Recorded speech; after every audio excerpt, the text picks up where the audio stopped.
Always good to welcome you to Athens, dear Eddie. The opportunity of your attendance on the Delphi Economic Forum.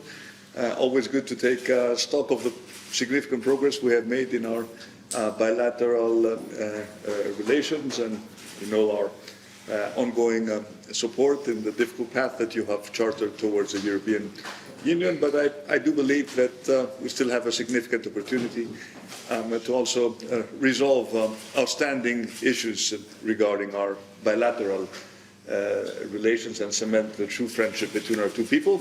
So it's a great opportunity to welcome you once more to Athens. And I know you very much enjoy coming here. Thank you so much. And to tell you the truth, I feel relieved that what has to be left in the past is left in the past, because it makes me much more capable to come more often in this beautiful country of yours, which I adore. And in the meantime, I want to truly thank you for the support. We appreciate it a lot. And yes, we are very eager to continue and finalize what we have agreed together. Bold strategic partnership document where all the issues are addressed and there is no more outstanding issue between us, while we want to join you in the European Union and make this region much more relevant also in that table.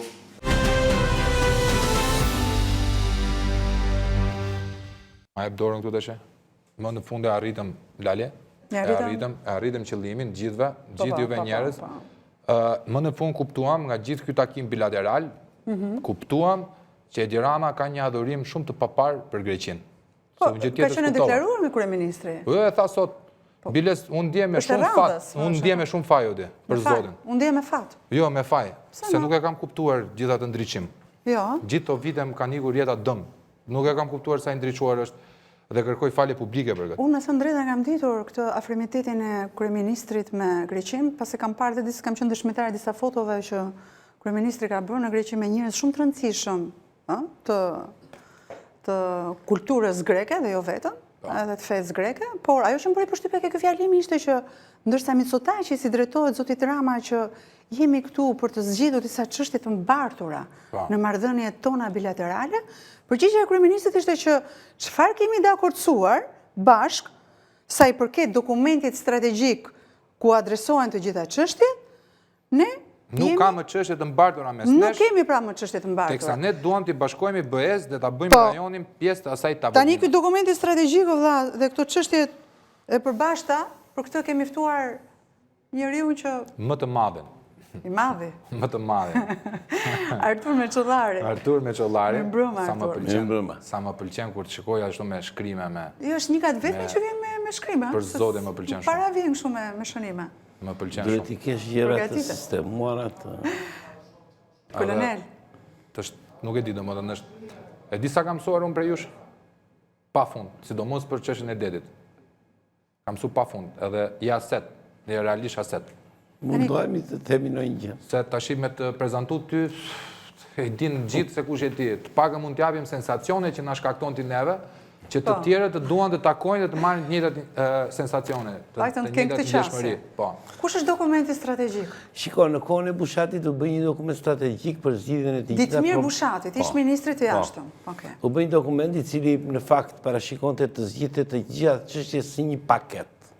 Pra, mos ishin çështje të ndara, por të ishin si një paket. Në fakt, zgjidhja një paket ka një lloj fleksibiliteti sepse të krijon mundësinë e negocimit jo vetëm brenda një çështje, po edhe brenda çështjeve në tërësi, pra të krijon fleksibilitet. Në atë kohë unë mendoj që ishte një zgjidhje e mirë, sepse jepte shumë mundësi. Natyrisht një shtet mund të ketë ose njëra palë është e fokusuar në një çështje, tjetra është e fokusuar në një çështje dhe krijon fleksibilitet.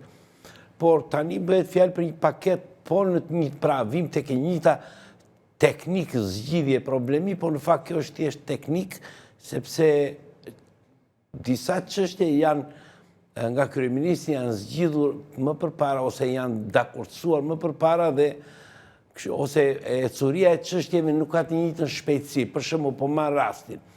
Në paketën e mbarshme ishin të gjitha çështjet, si çështja Çame, çështja e detit, çështja e Varrezat e ushtarëve grek, prona dhe të greke drejtave tjera. e njeriut, ligji i luftës dhe ndarja e kufirit detar. Ashtu, por problemi është që çështja e varrezave eci më shpejt se sa çështjet e tjera. Në favor të kujt? Në favor të Greqisë. Në favor të Pra, Greqisë. më kupton, pra duhet kujdes dhe kur ti i fut në një paket, ose për marrim rastin, çështja e detit sot në këtë paket që pretendon zoti Rama, ka tjetër qasje nga ajo e vitit 2018. Kush është dallimi? Ja do ta shpjegoj. Sepse për shembull dhe mi po zoti Rama e ndjen këtë gjë dhe kur ka folur në konferencën e summitin e Delfit, ka folur për çështjen e detit dhe nga 2009 është hedhur te 2020 duke e anashkaluar 2018-ën. Sepse 2018 në fakt është ajo që e pengon atë për të vajtur në Hag siç pretendojnë të dyja palët ose siç ka rënë dakord kryeministri Rama në tetor të vitit 2020. Dhe ai ç'a bën e anashkalon këtë 2018-ën që ishin marrëdhënie, ishte një negociat bilaterale e cila pothuajse arriti në fund, vetëm 2 çështje ngelën pa u trajtuar dhe mund të ishte përfunduar që në atë kohë. Por u pezullua ose u bllokua për shkak të zotit Rama. Do ta pranojmë këtë. Sepse në momentin e fundit grekët bën një propozim politik. I bën propozim politik grupit negociator. Grupi negociator është një grup ekspertësh, nuk është grup politik që merr vendime politike. Dhe në përfundim ishte raundi i tretë i bisedimeve në Greqi, dhe në përfundim grupi negociator çfarë bëri? Nuk e mori përsipër ta zgjidhte çështjen politike, por ja kaloi presidentit dhe kryeministrit për zgjidhje, sepse ta janë autoritete politike. Po ç'a ishte konkretisht? Ishte një çështje, ishte një, këtë e lëm për më vonë. Për më vonë, okay. Po e marr në parim. Pra ishte një çështje politike, trajtim politik i çështjes. Dhe ne ja kaluam, grupi negociator ja kaloi presidentit dhe kryeministrit. Presidenti thiri kryeministrin, siç thot presidenti, unë nuk kam qenë prezent. Kush ka qenë president? Ilir Meta dhe ka rënë dakord me kryeministrin që kryeministri të marrë drejtimin e grupit negociator si autoritet politik. Në këtë mënyrë, duke qenë kryeministri në krye, mund t'i jepte zgjidhje dhe çështjes politike.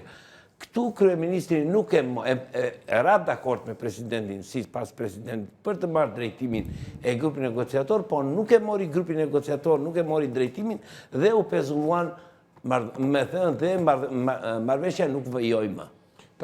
Kjo fotografi që nga të regon? Kjo nga të regon efektin e vijës së drejt bazë. Tani kush është se duhet me uqu? Tani duhet me uqu. Tashti. Tani efektit... Mund të ngrijem dhe unë? Efekti bazë, po, në ndajmo pak... Atere, për të gjithë ata që na shikojnë. Hajde profesor, na jep leksion tani. Të lutem dilti këtej të dalë në ndaj. Në vitin 2009, në vitin 2009, matja e vijës me distanca të barabarta është marrë nga Bregdeti shqiptar dhe nga Bregdeti i Korfuzit, grek. Bregdeti i Korfuzit, do më një bje këtu. Nga kjo vijë, nga vija bregdetare. Sepse në mes të marrëveshjes, negociatave, ne shfuqizuan vetë në vitin 2008, ki shfuqizuan vijën e drejt bazë, këtë vijë të kuqe. Tani, më falë, pyetja, pse kjo duhet hiqet e drejt nga këtu, nga kjo kepi këtu, mund të qojmë, këtu, deri këtu? Ka një rregull që është përcaktuar në konventin e ligjit detit dhe që në vitin 1976 kjo vijë ekziston. 1976. Sakt. Mbajnë mënd gjithë 1976. Dhe në vitin 2008 parlamenti e ka shfuqizuar kur negociatat kishin filluar në vitin 2007. E ka shfuqizuar parlamenti në 24 janar 2008. Me çfarë arsyetimi? Është bërë një truk legjislativ, pasi është miratuar ligji për kontrollin e kufirit, që është një ligj procedurial dhe organizativ i policisë kufitare, dhe në nenin 53 të tij është fuqizuar dhe ligji për kufirin, që është një ligj që nuk i takon, nuk është çështje e policisë kufitare apo ministrisë brendshme, është çështje e ministrisë jashtme. Pra është një shkelje procedurale gjithsesi u shfuqizua. Duke u shfuqizuar kjo vijë, atëre Bregdeti shqiptar dhe Bregdeti grek, vija e mesme ose vija me distancat barabarta është kjo vijë këtu. Kjo vija e shile. E sipërmja. Jo e poshtme, e sipërmja. Do më thënë, ky është territor grek tani? Si pas marrëveshjes 2009, ky është territor grek. Në vitin 2012 hyri në fuqi prap kjo vijë. Po. Dhe kur u bën negociatat e vitit 2018, ne nuk e ndam më vijën e mezit, nuk e përcaktuam nga Bregdeti shqiptar në Bregdetin grek, po nga kjo vijë në Bregdetin grek, dhe del vijë me distancat barabarta, del kjo vija poshtë. Po, dhe më thënë e baraz larguar. Po, e baraz larguar. Dhe më thënë, kjo është mesorja midis dy pikave që heqim një segment. Midis vijës së kuqe dhe kësaj, dhe kjo është mesorja midis këtij bregut e ka, që do të thotë, kjo sipërfaqja prej 15 km2, 15.6. Kjo e jeshilja. Kjo e jeshilja. Po. Kjo vijë, kjo sipërfaqe i takon shtetit shqiptar. Kjo sipërfaqe i takon shtetit shqiptar. Tani pyetje... Edhe një të fundit. Si kjo janë 4 gjatë Bregdetit, të lutem është një hartë tjetër e tillë. Na vendos në hartën tjetër ju lutem? Është një tjetër. Ja, bravo. po ta shikojmë. Faleminderit regjia. Pra, kjo është vija e drejtë bazë në Bregdetin jugor. Kjo u shfuqizua e gjitha në 2008. Për shkak të shfuqizimit të kësaj, neve, më thënë, kaluam, kjo është vija e vitit 2009 dhe kjo është vija e vitit 2018. Pra, të gjitha këto sipërfaqe që shikon, diferencat, janë 20 km2. 20 km, gjitha bashkë. Vetëm për shkak të vijës së drejtë bazë, ne humbëm në vitin 2009 dhe e fituam në vitin 2018 20 km2. Tashti, vija e drejtë bazë ka një gjë, ose është 0 ose 20 km2. Nuk është midis, që do të thotë, por tani pyetja shtrohet. Në qoftë se ne vem në Hag, çfarë na ndodh? E humbasim këtë 40 km2. Pse? Ja do ta shpjegoj. Më fal, prove. Kjo pjesa këtu, hapësira këtu. Është det, në momenti që ti hedh vijën e drejtë bazë, quhet det i brendshëm. Po këta nga 2008-a deri në 2018-ën, kur na e hoqën këtë vijën e kuqe. Pyetje, s'ka pyetje idiota, ka idiot që pyesin. Heqim këtë vijën e kuqe. Pas kësaj vijës kuqe tani, prezumojmë, hapësira pas. Qa ishte? Ishte prap tokë qa? Tokë shqiptar. Nga kjo vijë jeshile e sipërmja, deri këtej ishte territor shqiptar. Po. Por, thelbi qëndron që ekzistenca e kësaj vijës, ose jo, neve na krijon këtë ndryshim në vijën me distanca të barabarta. Këtu nuk po flasim për ulje peshës së ishujve, nuk po flasim për ekitet, vetëm për shkak të kësaj vije. Por çfarë do ndodhi nëse ne vëm në Hag? Kjo është pyetja. Në qoftë se ne vëm në Hag, Haga na i eliminon këtë vijë. Na eliminon vijën Hag. Na eliminon. Pse? Kjo është pyetja. Pse? Sepse vija është ndërtuar në kundërshtim me nenin 10 të konventës. Nenin 10? 10 të konventës së Montego Bay. Dhe Haga nuk do t'ja di nëse e ka miratuar shteti tjetër apo jo. Greqia e ka pranuar këtë vijë, edhe pse kjo është ndërtuar në mënyrë jo korrekte. Po kush e ka hartuar atë nenin? Nenin 10, po të konventës. Është konvent ndërkombëtare, e pranuar ndërkombëtarisht. Tash çka ka ndodhur? Ne kemi ndërtuar këtë në vitin 1976. 76. Dhe e kemi depozituar në OKB në vitin 1993. Greqia nga momenti që e kemi depozituar në 93-shin kishte 10 vjet kohë që ta kontestonte. Pra deri në vitin 2003. Po. Në vitin 2018, kur ne hymë në marrëveshje, Greqia nuk e kishte kontestuar. Që do të thotë, nga pikpamja drejtësisë ndërkombëtare quhet e miratuar nga Greqia. Dhe këtë deklarat që ne kemi njohur vijën e drejtë bazë të Shqipërisë, sepse nuk është kontestuar për 10 vjet nga dita që është dorëzuar instrumentin OKB, e ka deklaruar ministri i jashtëm Gocias në parlamentin grek në 31 mars 2018. Pra, Greqia e ka njohur si e tillë, por nëse ne sot vemi në Hag, Greqia ka mekanizmin për ta shfuqizuar këtë. Po si mund ta shfuqizoj Greqia, profesor, në qoftë se ajo ka humbur çdo lloj afati kohor për ta ankimuar? Sepse Haga është gjykat dhe nuk lidhet me instrumentat E përdorimit.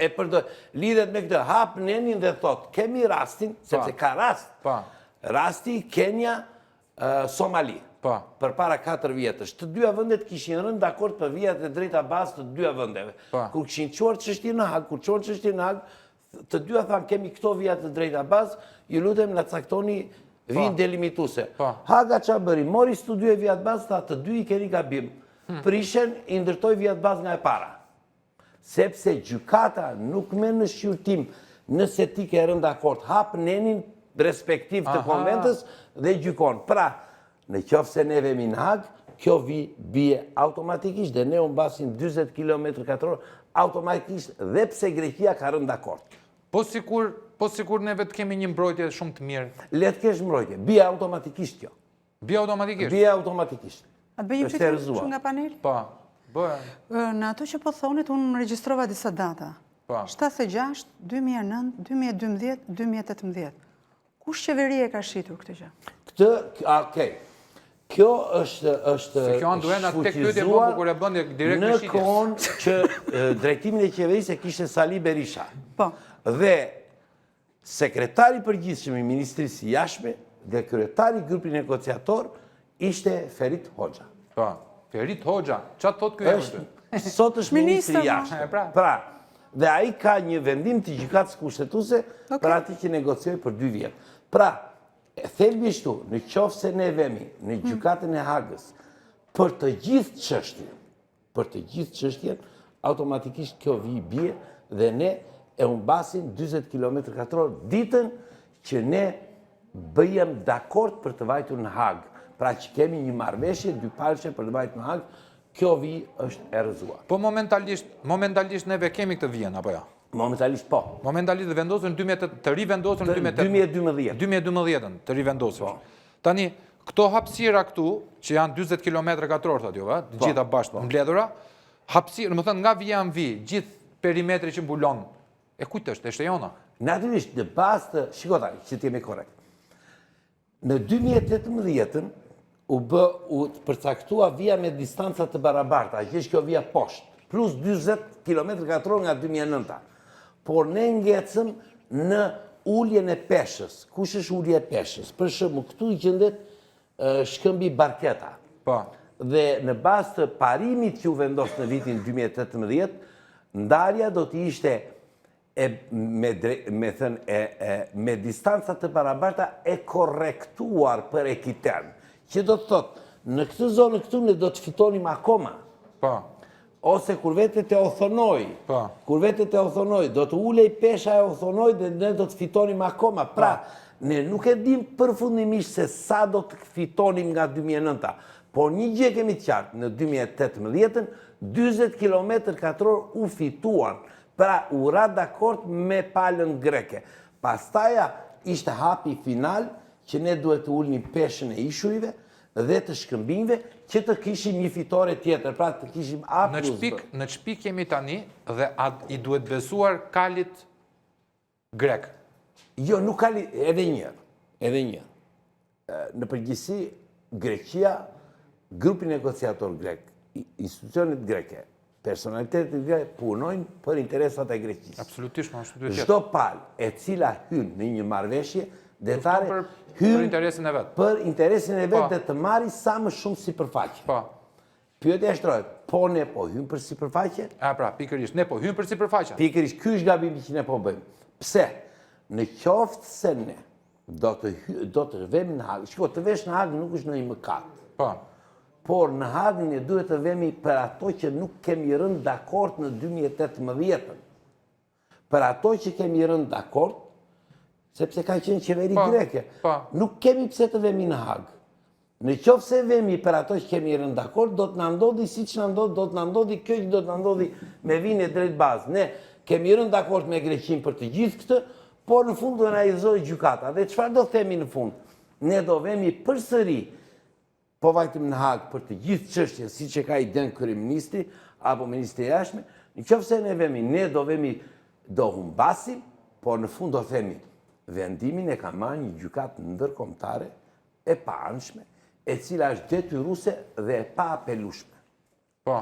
Pra, ne do të pranojmë humbjen si një detyrim ndërkombëtar. Artur, Po. ta bëj një pyetje? Po, bë. Nga 2018-2026, mund t'ulem. S'ke për të shpjeguar gjë tjetër? Nga 2018 deri në 2026, kush ka vendosur që kjo çështje të rri kështu? Ja të shpjegojnë, shiko. Sepse ne mund të kishim bërë përpjekje më përpara për të marrë territorin Ne tona. folëm që në gjë tjetër kjo. 2018 këtë negociata i ndërpreu kryeministri. Kush kryeministër? Kryeministri Rama. I Ram, po okay. Ndërpreu. Po. Po, i ndërpreu sepse nuk mori drejtimin e grupit negociator, si që era dakord me presidentin. Po çka kush kishte një arsye që nuk e mori? Shiko, kjo është çështje dorë nga gjëja jote? Kjo është çështje përgjegjësie. Është çështje përgjegjësie, mban dot përgjegjësie apo s'mban dot përgjegjësie? Çështje përgjegjësie apo çështje? Shiko, aty letrat e rëndësishme që kanë lidhje me këto ja firmosin zvendës kryeministrat, nuk i firmos vetë. E kupton? Kështu që Po është t'ishte për atë punë çonte zëvendës kryeministër, mos shkonte vetë sot. Po varet se kë kishte zvendës kryeministër, unë nuk e mbaj më Se ka, se ka. Se ka Kupton, më duket është në Zvicër. Zoti Koçi. Zonjën. Zonjën. Po pra, zoti Jo, zonjën. në atë kohë duket ka qenë ai që është në Zvicër, më duket. Se ishte dorë nga femra. Dhe çështja është tani, pse në 2020-ën? Sepse në 2020-ën ndodhi diçka tjetër. Kryeministri Rama ju bëj një ofertë për të qenë negociator midis Greqisë dhe Turqisë që ata të zgjidhnin çështjen në Hag. Domethënë, kryeministri ton ju bë oferta për zgjidhur një çështje në Hag midis dy palëve që janë shteti shqiptar dhe tonën ky e ndriti. Jo, por problemi është që të nxite ajo si iniciativë dhe kryeministri të merrte kredite, duhet që Greqia të hiqte një klauzol. Shiko, Greqia në 2015, kur Karamalis la detyrë në janar 2020, ka dorëzuar një instrument si në Hag dhe në Hamburg, ka dorëzuar një letër e cila thot Greqia nuk i njeh gjykata për çështjen e detit. Pra, edhe sot, Greqia nuk mund të vej dot në Hag dhe në Hamburg, sepse është vetë përjashtuar nga këto gjykata për çështjet e detit. Dhe me qëllim që të përdori kryeministri si katalizator për një marrëveshje midis Greqisë dhe Turqisë, u përdor Shqipëria që të vej Shqipëria në Hag si pararendse e vajtjes së Greqisë dhe Turqisë në Hag. Dhe kryeministri ra dakord që të vej në Hag. Okej, deri këtu jemi okej. Nuk është mëkat të vesh në Hag. Por çështja është si do vesh në Hag kur ti ke kryer disa negociata të mëparshme, kur ti ke disa dakordsi të mëparshme. Pra, në qoftë se ti vete në Hag për të gjithë çështjen, negociatat ose dakordsit që ke pasur më përpara mundet të bie në Hag si që shqeviz drejt bazë. Atëre çfarë? Kryeministri mori dy vendime në tetor 2020 kur bëri dakordsin me Dendjesi. E para do vem në Hag, është vendim politik, është kompetencë e tij. E dyta, do vem në Hag për gjithë çështjen. Nuk është kompetencë e tij, është kompetencë e grupit negociator që duhet të firmosi një marrëveshje me Greqinë për të vajtur në Hag. Atëherë një pyetje kurioze, më saktë, zgjon kuriozitetin dhe për mua, po edhe për qytetarët. Sa në bazë të njohurive të çmuara që ju keni, mbi këtë lloj çështje sidomos, sa i aftë është ekipi jon negociator dhe kjo aftësia bazohet në a dhe dashuri? E sotëm apo i 2018 apo i 2018? I sotmi. Edhe e para sot nuk ka grup negociator të miratuar. Jo, ja ta them unë. Në bazë të ligjit të traktateve dhe marrëveshjeve, Ministria e Jashtme i ka çuar presidentit në mars të vitit 2023 kërkesën për autorizimin për nisjen e negociatave dhe miratimin e grupit negociator. Presidenti nga marsi 2023 deri sot, 3 vjet nuk e ka miratuar këtë grup. Pse? E para, Ministria e Jashtme e ka çuar në bazë të propozimit të qeverisë greke dhe dakordësisë kryeministrit që në Hag të vej e gjithë çështja, jo ato që kanë ngelur nga 2018 pa u zgjidhur. E para. E dyta, ligji parashikon që Ministria e Jashtme kur i kërkon presidentit autorizimin duhet i dërgojë një draft marrëveshje sipas idesë që ka Ministria e Jashtme.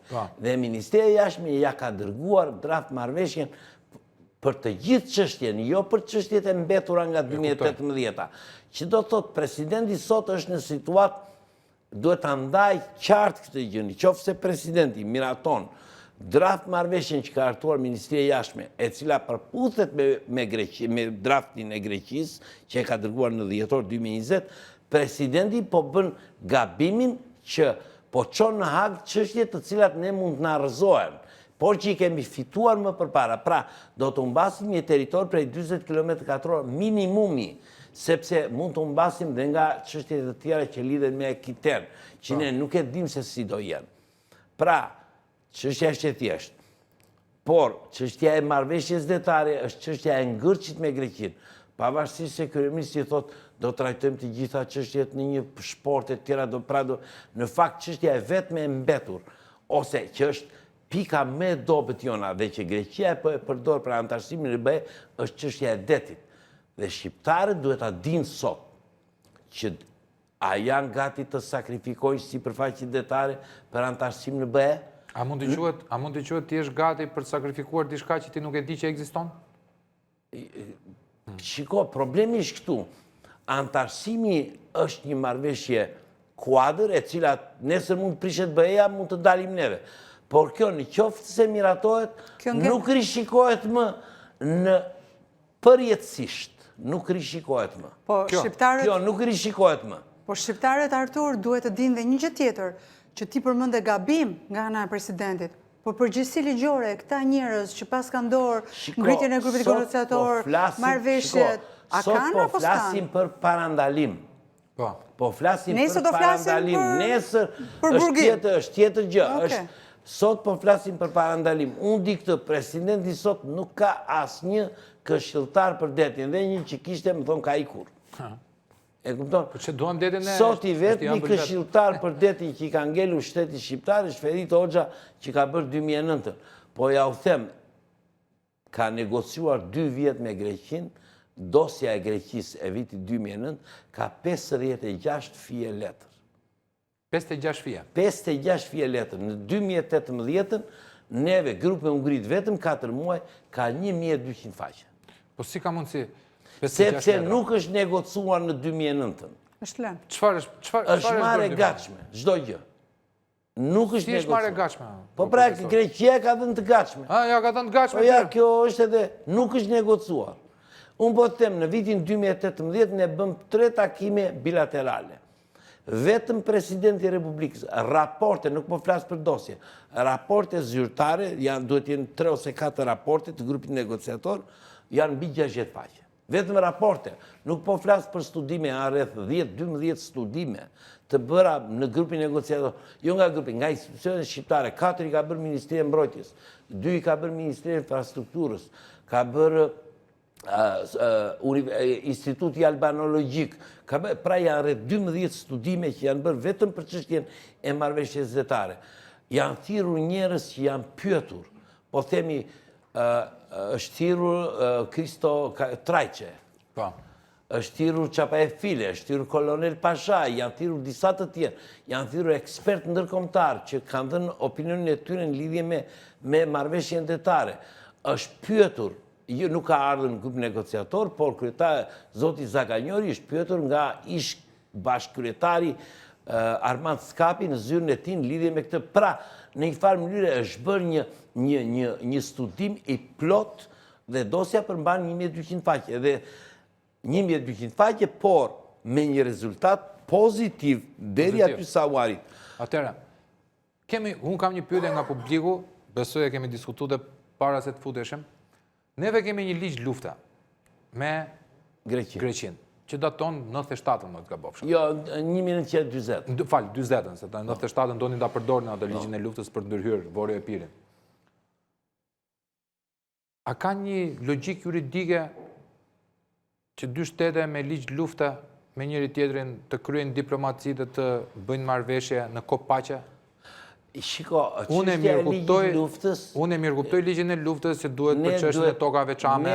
Jo, nuk ka lidhje me tokat çame, do të shpjegoj. S'ka lidhje me çame, direkt. Natyrisht ka influencën e saj, por jo direkt. E para, ligji i luftës është shpallur një ditë bashkë dhe me Italinë. Italia sulmoi Po, Greqinë po, nga po. Shqipëria Po. me një ushtri të tërë, vetëm 2 batalioni ishte shqiptare.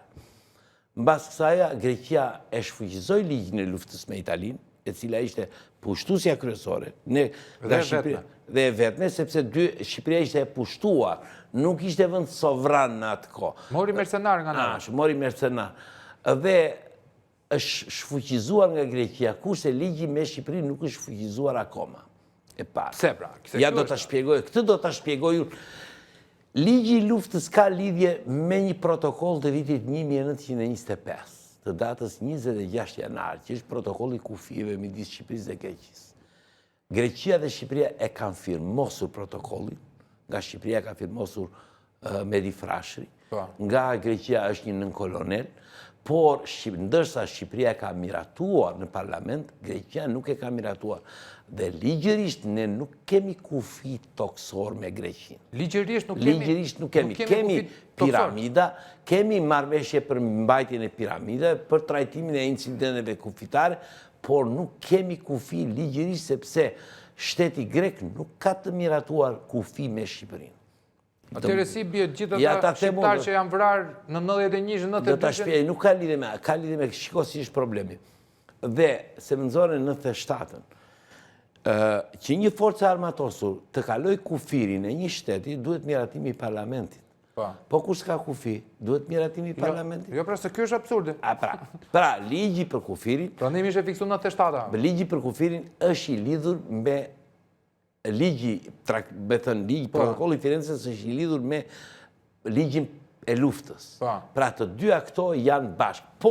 Por, në vitin 2018, përveç marrëveshjes së detit që arriti në fazën përfundimtare, ishin gati të arrishin dhe 2 dakordsi të tjera.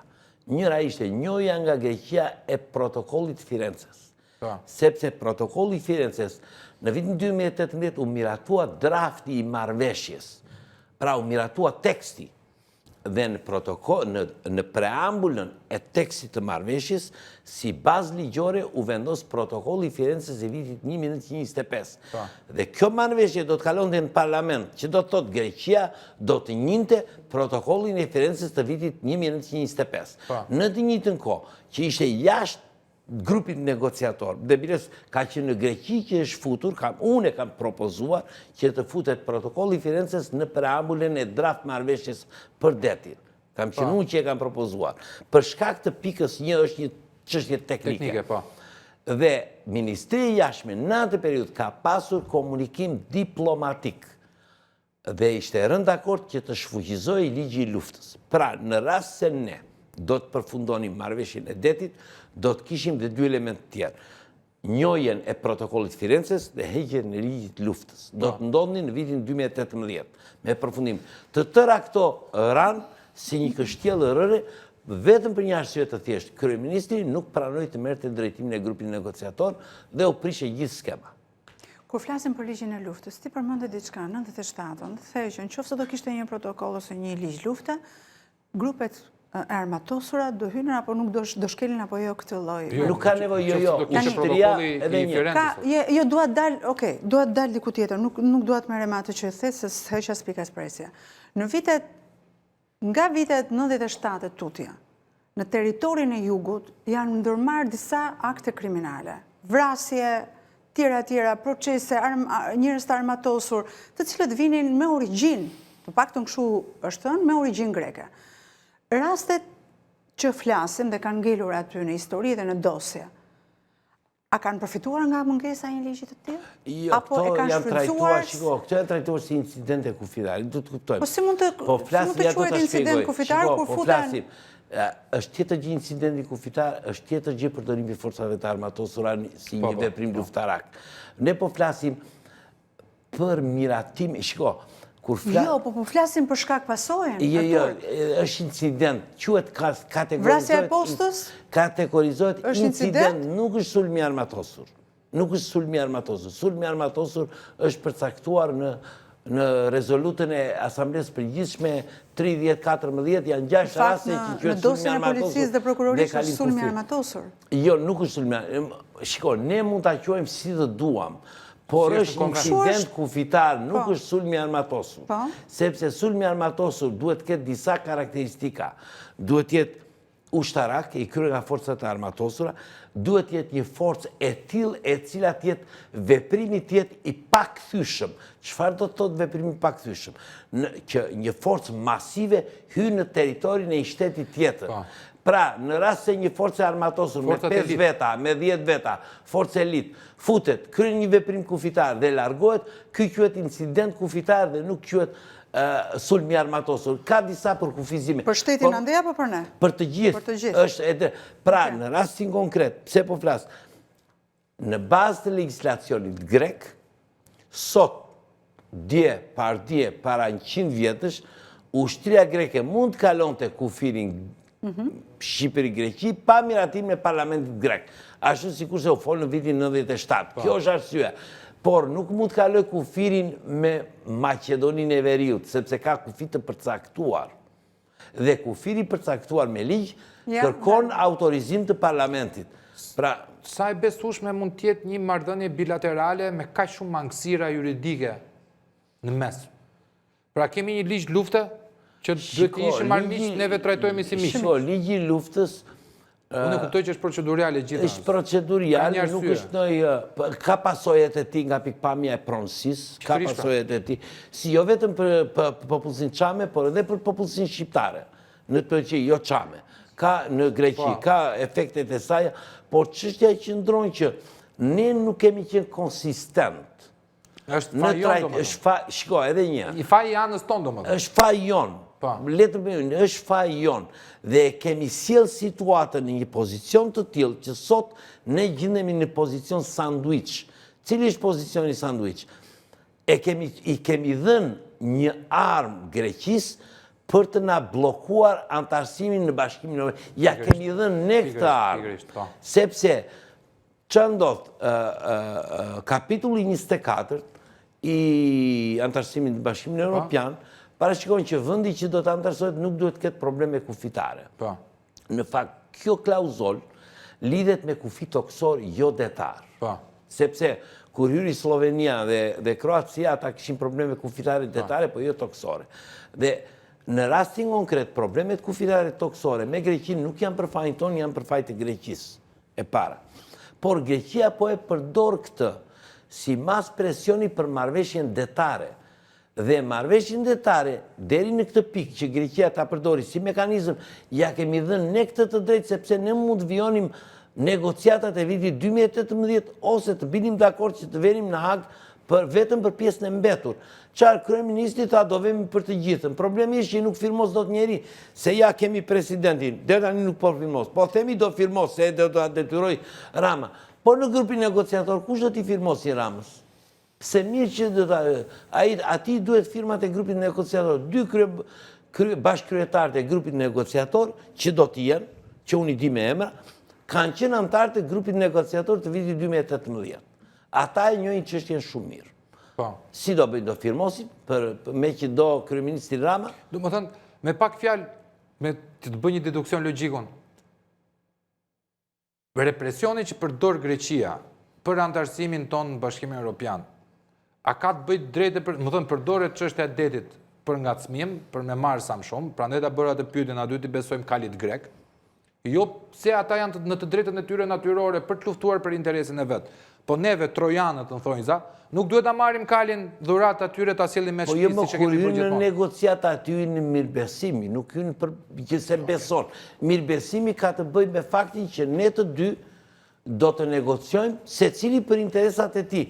Kush të ketë argumentat më të fortë, do të negociojmë. Pra, nuk është se ne po hymë që t'i bëjmë favor Greqisë dhe Greqia po hymë për të na bërë favor ne. Palët hynë në mirëbesim, jo në besim. Po pra, po neve me mirëbesimin ton dhe me dritshkurtësinë që kemi në politik, mund t'ja shesim interesat tona për një marrëdhënie bilaterale të suksesshme. Dhe pyetja ime për ty, për juve, profesor, është çështja çame që unë e dashuroj. Një nga argumentat që do jetë bombastike në marrëveshjen bilaterale mes dy vendeve. Shiko, çështja çame është Apo e kanë mbyllur këta, ja kanë falur Çamerin. Çështjen Çame për herë të fundit e ka përmendur vetëm ministri i jashtëm Ditmir Bushati. Dhe nuk e ka përmendur asnjë ministër që ka ardhur mbas tij në Ministrinë e Jashtme. I fundit që e ka përmendur është Ditmir Bushati. Çështja Çame ka qenë pjesë e paketës të vitit 2018, pra të asaj periudhe. Nuk e di nëse kryeministri kur flet për çështje të mbetura pezull ka parasysh dhe çështjen Çame.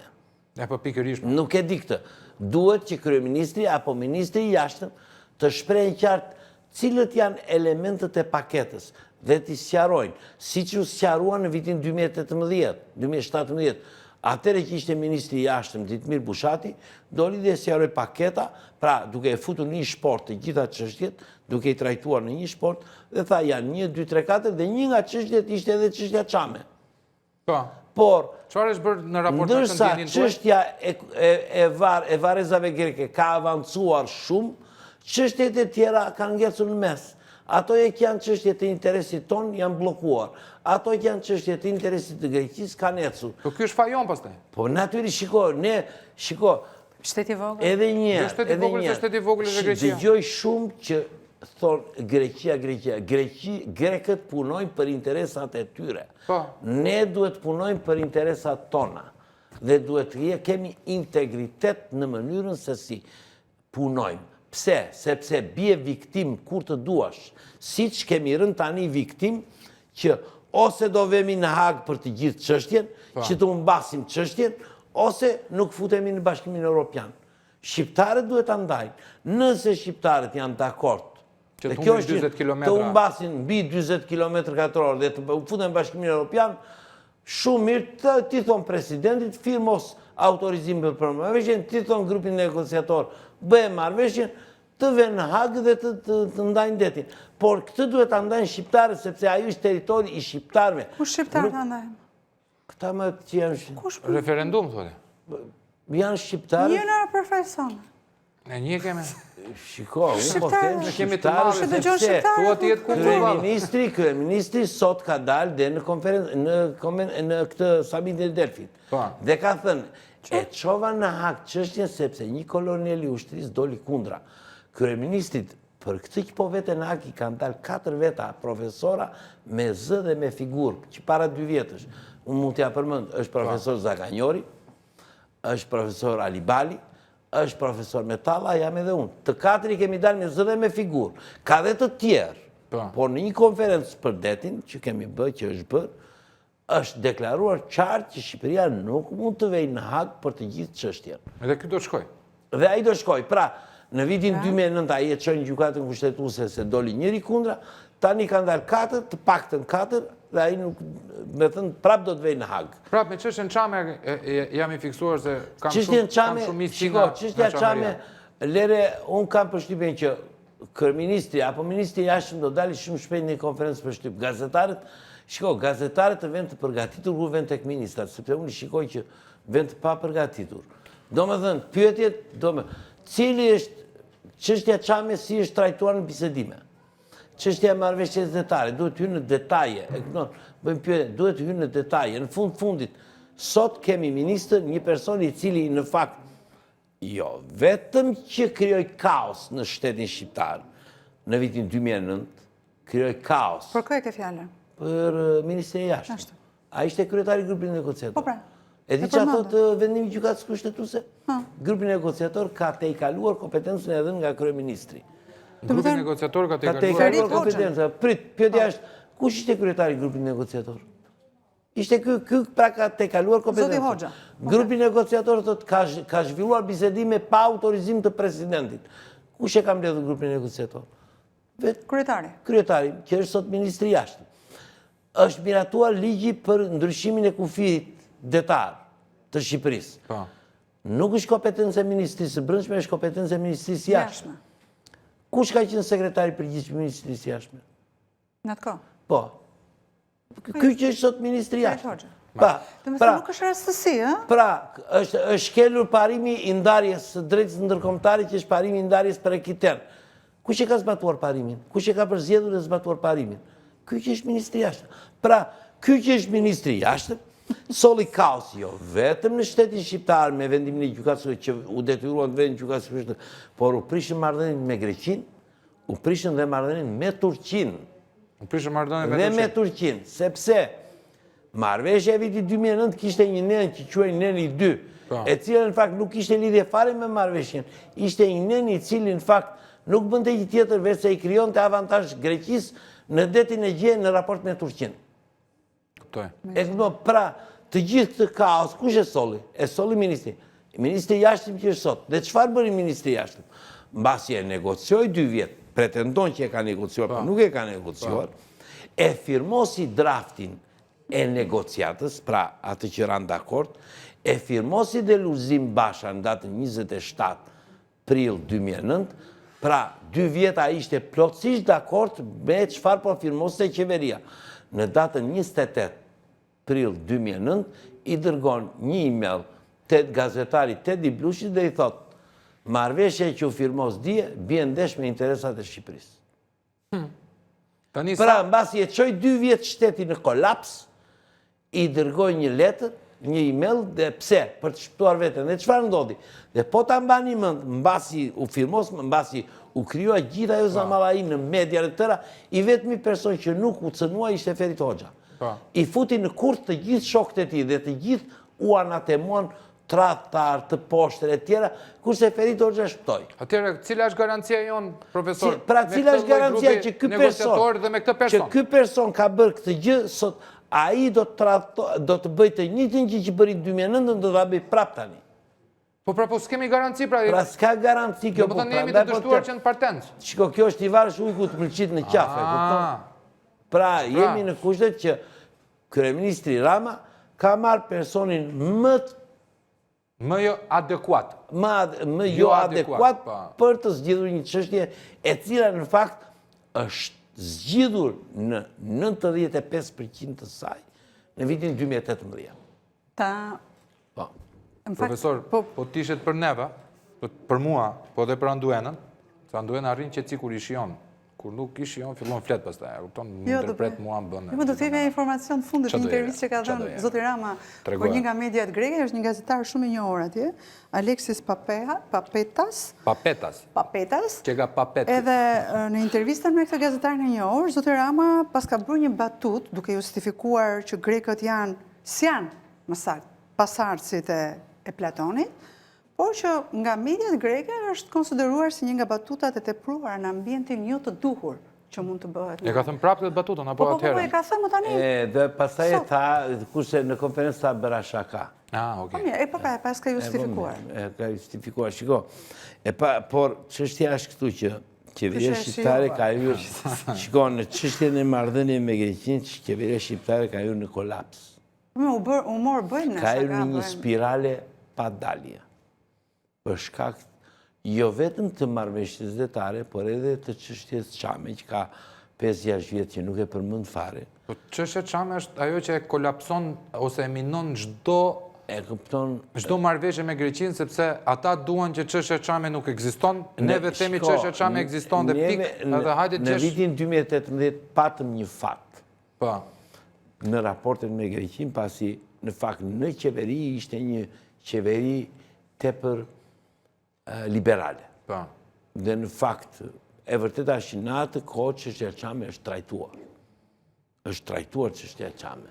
Është trajtuar marrëveshja e detit, është trajtuar çështja e ligjit të luftës. Janë trajtuar të gjitha çështjet. Në marrëveshje bilaterale, biles ka dokumenta zyrtar, të Ministrisë së Jashtme, korrespondenca në lidhje me këtë, domethënë janë të gjitha.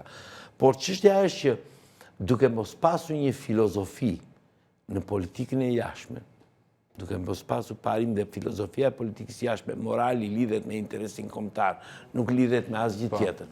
Pra duke konsideruar politikën e jashtme tepër një pazar sesa një interes, neve arritëm në këtë pikë që sot të jemi të kapur në grack në çështjen e integrimit evropian dhe në çështjen e marrëveshjes zyrtare. Pra, këto të dyja të lidhen me njëra tjetrën, që nuk kanë asnjë lidhje me njëra tjetrën.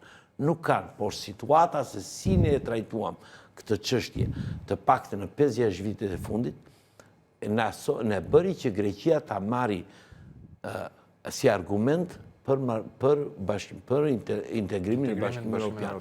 Dhe kjo është arsyeja që kryeministri është shumë interesuar për Bashkimin Evropian, sepse ajo është narrativa e vetme që i ka mbetur. Po, politike po. Politike, e vetmja narrativ politike që i ka mbetur, dhe në qoftë se i bie dhe ajo, i bie gjithë narrativa politike, por kjo me integrimin në Bashkimin Evropian nuk mund të jetë, paktën në gjykimin tim, nuk mund të jetë me pasoja në për teritorin. Pra, Shqipëria ka humbur boll në 100 vitet e fundit. Ka humbur boll dhe nuk ka më mundësi, në më thënë do t'ishte e tepër që t'u mbasi akoma. Natyrisht, ne duhet marrim atë që na takon, palët hynë në negociata për sipërfaqe, dhe si e tillë duhet të marrim atë që na takon. Do me thënë, fshqinësinë e mirë me këto vendet me Itali, me Greqi e mbajnë vetëm ne. Fshqinësia mirë është shumë parim i gjerë, Po ju prap. po problemi është, të dashur miq, profesor, të falenderojmë njërë, se jemi në fund fare, je një aset i çmuar dhe shoqyr që të kemi, që të kuptojmë ca gjëra se jemi komplet najer, dim vetëm deklarata politike, po nuk dim teknike se çfarë ndodh. Dhe ti mua më ke dhënë sot një koncept tjetër mbi patriotizmin.